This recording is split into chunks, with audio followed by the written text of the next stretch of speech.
Harga plastik kian melonjak hingga 100%.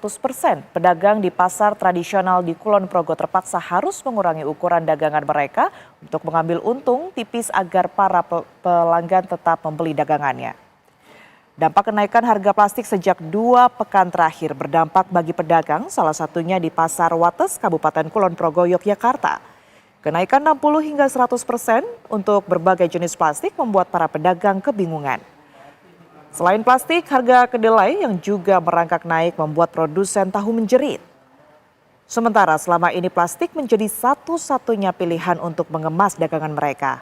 Para pedagang berharap kenaikan harga plastik dampak dari perang Iran-Amerika-Israel ini dapat segera diatasi pemerintah agar tidak berdampak semakin meluas dan melumpuhkan ekonomi pedagang kecil.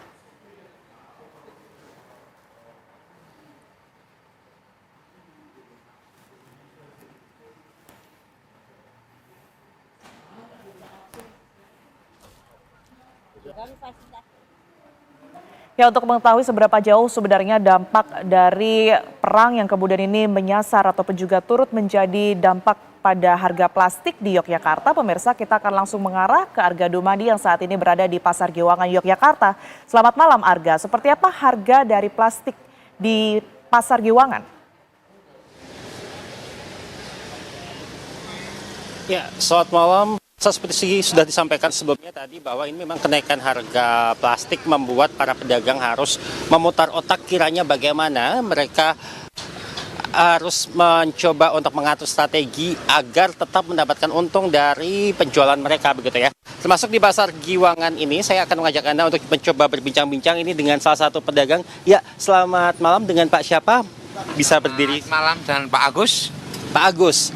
Ya, Pak Agus, ini yang dijual apa aja sih, Pak? Ya, ini ada bumbon, misalnya itu empon-empon, ketela, kelapa parut, sama arang sebenarnya tapi udah habis.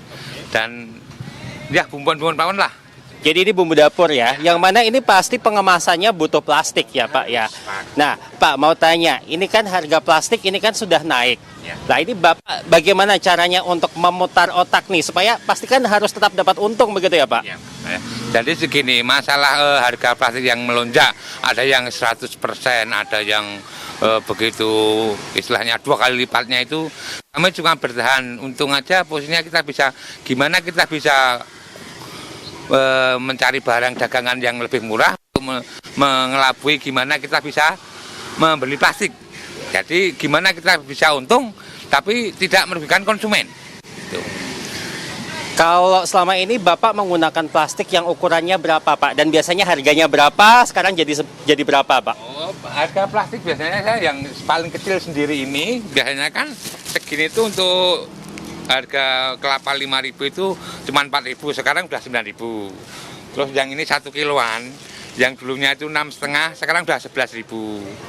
Untuk yang gini, ini 7.000, sekarang udah 14.000. Untuk yang lorek hitam putih itu dulunya itu 9.000 kurang seperempat, sekarang 15.000. Untuk yang coklat ini, untuk yang 10 kiloan ini, dulu 11.000, sekarang 19.000. Nah, ini dalam keadaan seperti ini, gimana kita harus memutar otak supaya konsumen juga bisa berjalan, kami juga dapat untung. Nah, kadang kan ada kalanya ini konsumen mungkin butuh yang plastik double kalau belanjaannya banyak begitu. Nah, ini gimana ini Pak? Ya, kami bisa mengkalkulasinya untuk mendobeli plastiknya kalau belanjanya itu melebihi target ataupun banyak sekali, dan itu untuk membahaya kalau pecah di jalan ya harus kita kasih. Karena apa, kami ya juga menjaga privasi sama konsumen. Gitu.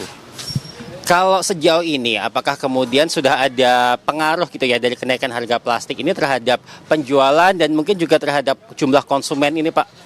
Jelas pengaruhnya banyak sekali. Mungkin konsumen itu yang biasa beli kelapa untuk jualan makanan, jajanan, pasar kuliner itu kan harus membutuhkan plastik.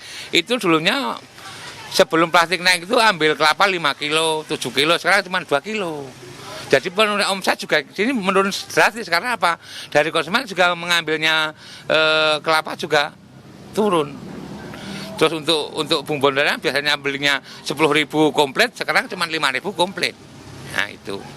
Nah, kalau Bapak sendiri apakah kemudian juga membeli plastik ini dalam jumlah yang lebih sedikit atau masih tetap sama? Karena memang tuntutan dari Bapak ini kan harus tetap menjual terus begitu ya Pak, dan membutuhkan plastik sebagai pembungkus.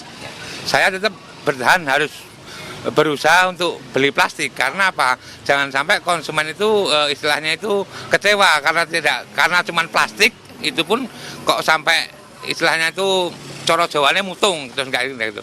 Saya lebih ngalah daripada plastik saya kasih. Yang penting gimana kita bisa memutar otak untuk jangan sampai rugi tetap untung dan konsumen juga tidak kecewa. Baik, Pak Nuwun sekali terima kasih banyak Pak. Ya.